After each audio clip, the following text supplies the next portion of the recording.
Hi, నేను doctor Sujay, neuro physician, shine speciality hospital, Nellore. ఇవాళ మన టాపిక్ సడన్ డెత్స్. అదేంటి ఇట్లాంటి టాపిక్ చెప్తున్నారని. నిజమండి, చాలా ఇంపార్టెంట్ ఈ టాపిక్. ఈ మధ్యకాలం మనం గమనిస్తున్నాం కదా, టాప్ విఐపీలు, పొలిటీషియన్స్, మనకు తెలిసిన ఎన్నో సెలబ్రిటీస్, అంతేకాదు మన లాంటి కామన్ మెన్ సడన్గా చనిపోతున్నారు. ఎస్పెషల్లీ ఈ మధ్యకాలము పోస్ట్ కోవిడ్ స్టేటస్లో ఈ మరణాలు కొంచెం పెరిగాయి. చాలా కారణాలు ఉండొచ్చు. వాటికి ముఖ్యమైన కారణాలు ఏంటి, మనం ఏమాత్రం వాటిని అరికట్టగలం, మనం వాటిని బారిన పడకుండా ఎలా తప్పించుకోగలం. ఎందుకంటే మనం బ్రెడ్ ఎర్నర్స్ అండి. ఫ్యామిలీలో ఒక్క ఇంపార్టెంట్ పర్సన్ మిస్ అయినా కూడా ఆ బాధ అనేది వర్ణించలేము, భరించలేము. సో ఈ టాపిక్ కిందకు వస్తే సడన్ డెత్స్ ఎవ్వరూ తప్పించుకోలేరు, ఎవరికి రాసి పెట్టిందో తెలీదు. కానీ ఈ మెడికల్ ఫీల్డ్లో కొంత మాత్రం మేము హెల్ప్ చేయగలుగుతామండి.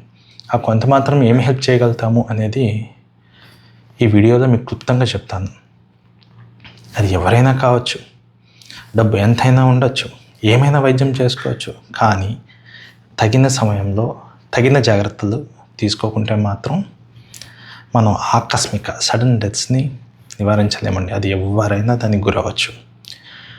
ఈ టాపిక్ ముందుకు వచ్చేటప్పుడు మనం తెలుసుకోవాల్సింది ఏంటంటే, మనం ఏం చేయగలుగుతాం, మనం ఎందుకు వాటి బారిన పడుతున్నామని చూసుకోవాలి. ముఖ్యంగా వీటిని రిస్క్ ఫ్యాక్టర్స్ అంటారు, వాటిని ప్రివెన్షన్. చాలా సింపుల్ అండి టాపిక్ అనేది. అసలు ఈ రిస్క్ ఫ్యాక్టర్స్ అంటే ఏంటి మీకు ఈ పాటికి అర్థమైపోయి ఉంటుంది.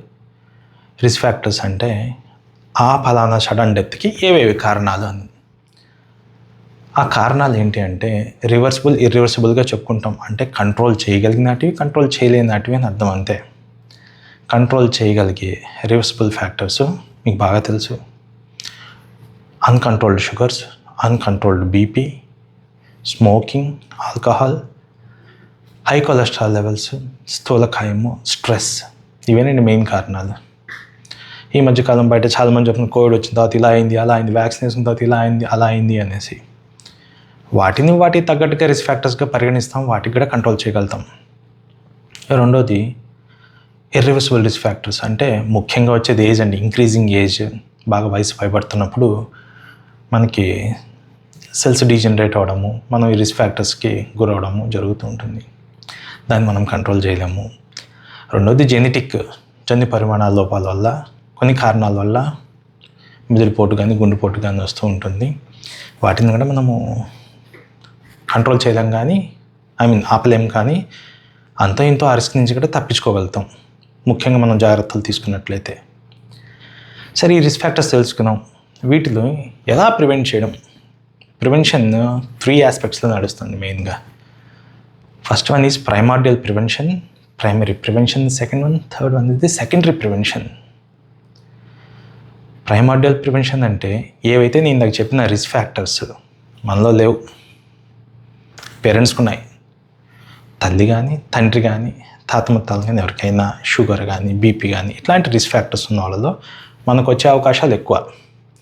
అవి రాకుండా మనం కాపాడుకోవడం is primordial prevention. Risk factors రాకుండానే మనం కాపాడుకోవడం. మెయిన్ ఏంటి రిస్క్ ఫ్యాక్టర్ ఆపగలిగే తత్వం ఎవరికి ఉంది, దేనికి ఉంది అంటే main is exercises and healthy food habits అండి.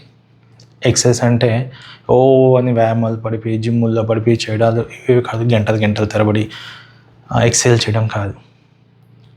సింపుల్గా స్టడీస్లో ఏం చెప్పాయి అంటే, ఈ ప్రైమార్డియల్ ప్రివెన్షన్లో రిస్క్ ఫ్యాక్టర్ని కంట్రోల్ చేయడానికి main exercise at least 3 to 4 days in a week, వారంలో 3 నుంచి 4 రోజులు చేస్తే, కనీసం అరగంట నుంచి 45 నిమిషాల పాటు ఎక్సర్సైజ్ చేస్తే, ఒకవేళ తల్లిదండ్రులకి షుగర్ బీపీ ఉందనుకోండి, మనలో వచ్చే అవకాశం తగ్గుతుంది.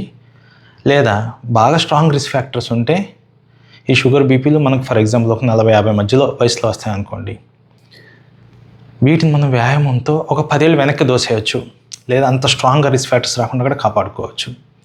దీన్ని ప్రైమార్డియల్ ప్రివెన్షన్ అంటాం. ప్రైమార్డియల్ ప్రివెన్షన్ దేని చుట్టూ తిరుగుతూ ఉంది అంటే, మనం చేసే వ్యాయామాలు, ఎక్సర్సైజ్ అట్లీస్ట్ 30 to 40 minutes కనీసం చేయాలి. వారంలో కనీసం 3 నుంచి 4 రోజులు చేయాలి. ఈ ప్రైమర్డియల్ ప్రివెన్షన్ అయిన తర్వాత ఇంక ప్రైమరీ ప్రివెన్షన్ అండి. ప్రైమరీ ప్రివెన్షన్ అంటే మన తల్లిదండ్రులకి విషయాన్ని పక్కన పెడితే, వాళ్ళు షుగర్ ఉందా బీపీని పక్కన పెడితే, మనకునింది అనుకోండి షుగరు, బీపీ, స్మోకింగ్, ఆల్కహాల్ ఇట్లాంటి రిస్క్ ఫ్యాక్టర్స్ ఉన్నాయి. మనం ఎలా షుగర్ బీపీని తీసి పడేయలేము కనుక వాటిని కంట్రోల్ చేసుకోవడము, రెగ్యులర్గా ఎక్సర్సైజ్ చేయడము, ఇక్కడక్కడ కంట్రోల్ చేసేదానికి, అండ్ స్మోకింగ్, ఆల్కహాల్ పూర్తిగా దూరం పెట్టడము, రెగ్యులర్గా ఎక్సర్సైజ్ చేయడము. ఈ కాన్సెప్ట్లో ప్రైమరీ ప్రివెన్షన్లో కొద్ది ఉపయోగపడే ట్యాబ్లెట్ ఏమైనా ఉందా అంటే, మందులు మా అలోపతి పరంగా ఉందా అంటే యాస్పిరిన్ అంటామండి. ఇదొక దివ్యౌషధం అనే చెప్పాలి వాస్తవానికి. ఒకప్పుడు నొప్పికి కనుక్కున్న మాత్ర, దాని తర్వాత జ్వరాన్ని తగ్గించడము, దాని తర్వాత వైరస్ని కంట్రోల్ చేయడము. అసలు కోవిడ్ టైంలో యాస్పిరిన్ అనే ఉపయోగాలు చాలా అమోఘం అండి. వైరస్ రెప్లికేషనే ఆపింది అది, అంత మంచి మాత్ర అది. కానీ ఆ మాత్రని డాక్టర్ పర్యవేక్షణ లేకుండా వాడడం మంచిది కాదు. ఒకవేళ మీలో రిస్క్ ఫ్యాక్టర్స్ ఉండి, మీకు స్ట్రాంగ్గా ప్రొపెన్సిటీ ఉండి, ఫ్యామిలీ హిస్టరీ ఉండి, బ్రెయిన్ స్ట్రోక్, హార్ట్ స్ట్రోక్ ఇట్లాంటివి ఏమైనా ఉంటే వాళ్ళు యాస్పిరిన్ వాడడం మంచిది. అది ఏ విధంగా అంటే స్టడీస్ చెప్పేదాని ప్రకారము కొన్ని స్టడీస్ ఉన్నాయండి, చాలా ఇంపార్టెంట్ జర్నల్ నుంచి వచ్చిన స్టడీస్. వీక్లీ 1 or 2 యాస్పిరిన్, వారానికి 1 నుంచి 2 సార్లు యాస్పిరిన్ వాడడము చాలా ఉపయోగకరం అండి. యాస్పిరిన్ అనేది రక్తాన్ని పల్చన చేసే మాత్ర. ప్లేట్లెట్స్, యాంటీ ప్లేట్లెట్ అంటారు, అంటే ప్లేట్లెట్స్ అన్ని కలిసి ఒక థ్రాంబస్ క్లాట్ లాగా ఫామ్ అవ్వకుండా హెల్ప్ చేస్తుందండి. అదే కాకుండా యాస్పిరిన్తో చాలా ఉపయోగాలు ఉన్నాయి, రాను చెప్తాను ఈ వీడియోలోనే. So primary prevention risk factors ఉన్నాయి, వాటిని కంట్రోల్ చేసేందుకు ఎక్సర్సైజ్ చేస్తున్నాము, యాస్పిరిన్ తీసుకుంటున్నాము, వారానికి కనీసం 1 నుంచి 2 రోజులు స్టడీస్ ప్రకారంగా డాక్టర్ పర్యవేక్షణ క్రితం కిందలో ఉండి. ఎందుకంటే యాస్పిరిన్తో మినిమల్ బ్లీడింగ్ రిస్క్ ఫ్యాక్టర్స్ ఇట్లాంటివి ఉంటాయి. అవి సిగ్నిఫికెంట్ ఏం కాదని మేమంతా తరచుగా కూడా ఏం చూడము మా ప్రాక్టీస్లో. ఇంకా మూడో దానికి వస్తే సెకండరీ ప్రివెన్షన్. ఇది చాలా ఇంపార్టెంట్ టాపిక్ అండి. రిస్క్ ఫ్యాక్టర్స్ ఉన్నాయి మనకి, ఎండ్ ఆర్గన్ డ్యామేజ్ అంటే బ్రెయిన్ స్ట్రోక్ రావడము, హార్ట్ స్ట్రోక్ రావడము. ఇందాక ఫస్ట్ టాపిక్ స్టార్ట్ చేసాం కదండి, ఆ టాపిక్లో సడన్ డెత్స్ అంటాం కదా, హార్ట్ స్ట్రోక్, బ్రెయిన్ స్ట్రోక్స్తోనే వస్తుందండి.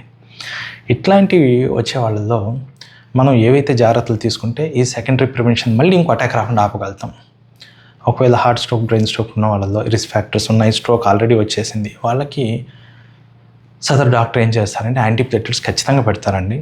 కొన్నిసార్లు ప్రాక్టీస్ బిజీలో చెప్పకపోవచ్చు, లేదా రండి మళ్ళీ కలవండి అని చెప్తారు. కానీ కొంతమంది పేషెంట్స్ రాలేదు అని ఇట్లా చెప్పడం, ఆపడం అట్లా జరుగుతుంటుంది. వాళ్ళకి మళ్ళీ స్ట్రోక్ వచ్చే అవకాశం ఉంటుంది. ఎందుకంటే వాళ్ళు యాస్పిరిన్, బ్లడ్ యాంటీప్లేటెడ్ అంటాం, బ్లడ్ కింద ఆపేస్తారు కనుక. ఇట్లాంటి వాళ్ళకి చెప్పడం ఏంటి అంటే, ఎవరికైతే రిస్క్ ఫ్యాక్టర్స్ ఉంటే ఆల్రెడీ గుండెపోటో, మెదడుపోటో వచ్చి ఉంటుంది కదా, వాళ్ళు యాంటీప్లేట్లెట్ అనేది తూచా తప్పకుండా ప్రతిరోజు ఖచ్చితంగా నిర్దిష్ట సమయంలో డాక్టర్ చెప్పినట్లుగా వాడుతూ, డాక్టర్ చెప్పిన సమయంలో మళ్ళీ డాక్టర్ గారిని కలిసి దానికి సంబంధించిన టెస్టులు చూసుకుంటూ, సైడ్ ఎఫెక్ట్స్ ఉన్నా లేదో చూసుకుంటూ ఖచ్చితంగా ప్రతిరోజు ఆపకుండా వాడాలండి. అలా వాడితే ఇంకోసారి స్ట్రోక్ రాకుండా, సడన్ డెత్స్ కాకుండా కాపాడుకోగలుగుతాం. ఏదైతే యాస్పిరిన్ చెప్పానో, యాస్పిరిన్ మనకి ఈజీగా అవైలబుల్ ఉంటుంది. కానీ మీరు ఒక డాక్టర్ గారి పర్యవేక్షణలోనే, మీ ఫ్యామిలీ డాక్టరు లేదా ఇంట్లో పిల్లల డాక్టర్ ఉన్న వాళ్ళతో కంట్రోల్లో ఉండే వాడడం చాలా మంచిది. యాస్పిరిన్ ఇదే కాదండి, brain stroke, heart stroke, sudden డెత్ని కాపాడమే కాకుండా దానికి చాలా గుణాలు ఉన్నాయి. యాంటీ ఇన్ఫ్లమేటరీ అంటాము, కీళ్ళ నొప్పులు తగ్గిస్తుంది. అదే కాకుండా ఈ మధ్యకాలం ఒక స్టడీ వచ్చింది, all cause mortality from cancers, రకరకాల క్యాన్సర్లు. మగవాళ్ళు అయితే ప్రాస్టేట్, ఆడవాళ్ళు అయితే ఓవేరియన్ క్యాన్సర్, ఇంకా మలద్వారం నుంచి వచ్చే క్యాన్సర్, కోలోరెక్టల్ క్యాన్సర్ అంటాము, ఊపిరితిత్తుల క్యాన్సర్ని ఈ రెగ్యులర్గా యూజ్ చేస్తున్న యాస్పిరిన్ బాధితుల్లో చాలా తక్కువ పర్సంటేజ్ గమనించారు. అందుకని యాస్పిరిన్ క్యాన్సర్ సెల్ రెప్లికేషన్ కూడా తగ్గిస్తుందండి. సో వాళ్ళ క్యాన్సర్ లేని వాళ్ళకి వచ్చే ఛాన్సెస్ తగ్గిపోతుంది, ఉన్న వాళ్ళలో కొద్దిగా మార్టాలిటీ లేకుండా కొద్దిగా తగ్గించుకునే ఛాన్సెస్ ఉంటుంది. నేను ఈ సడన్ డెత్స్ టాపిక్ ఎంచుకొని మిమ్మల్ని ఏదో భయపెట్టడానికో, ఇలా చేయండి అలా చేయండి అని అనుకో కాదండి. హెల్త్ ఈజ్ వెల్త్ అండి. Health is stands first in front of all aspects. మిమ్మల్ని భయపెట్టడానికి కాదు ఈ టాపిక్ అని చెప్పింది, మిమ్మల్ని జాగ్రత్త పరుద్దాం అనే ఉద్దేశంతోనే ఈ టాపిక్ చేశాను. ఎందుకంటే ఈ మధ్యకాలంలో సెలబ్రిటీలు, విఐపీలు పక్కన పెడదామండి, ఎవరు తప్పించుకోలేరు ఈ సడన్ డెత్స్ నుంచి. ఈ మధ్యకాలం కామన్ మ్యాన్ ఎవరైతే బ్రెడ్ అందరు ఉంటాడో ఈ రిస్క్ ఫ్యాక్టర్స్ వల్ల పుట్టుకని ప్రాణాలు పోతున్నాయండి. ఒక్క యాస్పిరిన్ ఉండేది వాళ్ళ ప్రాణాలను కాపాడుతుంది. కనీసము నేను చెప్పిన ఈ టాపిక్ ఒక 10 మంది కన్నా ఉపయోగపడితే సంతోషపడతానండి బాగా. Thank you for watching this video.